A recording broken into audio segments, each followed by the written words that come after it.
এই শীতকালে শীতজনিত কারণে কোন কোন রোগী আপনারা বেশি পাচ্ছেন বা কোন কোন রোগের প্রাদুর্ভাব বেড়ে যায় একটু যদি আমাদের জানাতেন। ধন্যবাদ আপনাকে।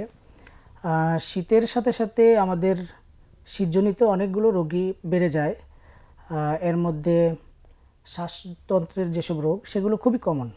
যেমন ধরেন আপনি কারো সাধারণ সর্দি কাশি তো আছেই লেগে, এছাড়াও অ্যাজমা যাদের থাকে তাদের অ্যাজমাটা বেড়ে যেতে পারে। যাদের সিওপিডি নামক ক্রনিক অনেক দিন ধরে যে শ্বাসের যে সমস্যা থাকে সেগুলো বেড়ে যায়। যেমন ক্রনিক ব্রঙ্কাইটিসটা একিউট ব্রঙ্কাইটিস হয়ে যায়। আবার যাদের কোনো কিছুই নেই তাদের হঠাৎ করে একিউট ব্রঙ্কাইটিসও হতে পারে। এছাড়াও শীতে নিউমোনিয়া খুব কমন হয়। এটা ছোটদেরও হতে পারে, বড়দেরও নিউমোনিয়া খুব কমন হয়। অন্যান্য সময় যে হয় না তা না, কিন্তু শীতে এটা অনেক বেড়ে যায়। এছাড়াও আমরা যদি অন্য অবস্থান চিন্তা করি যে শরীরের শ্বাসতন্ত্র ছাড়াও অন্য কোথাও রোগ হয় কিনা, সেগুলোও কিন্তু শীতে বেড়ে যেতে পারে। যেমন আপনি মনে করেন যে কারো হার্টের সমস্যা আছে, সে হার্ট রিলেটেড রোগগুলো বেড়ে যায়। কারো হাইপারটেনশন বা ডায়াবেটিস অনেক দিন ধরে আছে, হার্টের অল্প একটু সমস্যা ছিল, শীতে এটা অনেক বেড়ে যেতে পারে। এবং আমরা হসপিটালগুলোতে যখন যাই দেখি যে শীতকালে কিন্তু স্ট্রোক এবং হার্ট ফেলিওর বা হার্ট অ্যাটাকের একটা রোগীর সংখ্যা বেড়ে যায়।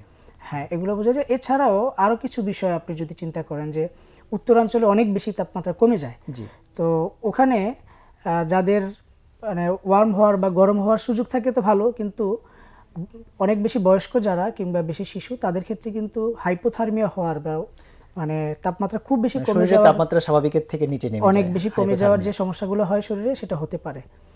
এছাড়াও যেমন কিছু ভাইরাস আছে, যেমন আপনি যদি মনে করেন যে নিপা ভাইরাস, শীতকালে যদিও এটা শীতজনিত না, কিন্তু ওই শীতকালে যেমন খেজুরের রস বাড়ে, বাদুড়েরাও এদিক দিয়ে খেজুরের রস খাওয়ার জন্য যখন আসে, সেক্ষেত্রে নিপা ভাইরাসের প্রাদুর্ভাবটা বিভিন্ন এলাকায়, সব এলাকায় না, বাংলাদেশে এটা লক্ষ্য করা যাচ্ছে। তো এছাড়াও আরো চর্মরোগের একটা ব্যাপার। হ্যাঁ, খুব ভালো একটা বিষয় বলছেন। চর্মরোগের ব্যাপারটাও, এটা আসলে চর্মরোগ সরাসরি না, কিন্তু যাদের চর্মরোগ থাকে তাদের চর্মরোগটা বেড়ে যায়।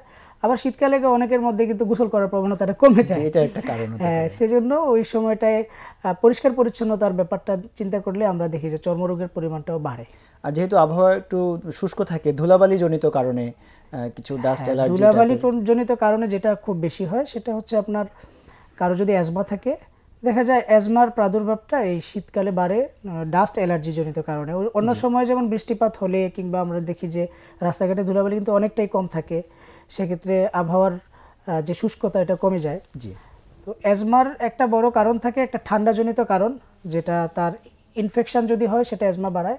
আবার অ্যালার্জি জনিত যদি কোনো অ্যাজমা হয়, যেটা অ্যাটোপিক অ্যাজমা বলি আমরা, সেগুলোও বাড়তে পারে।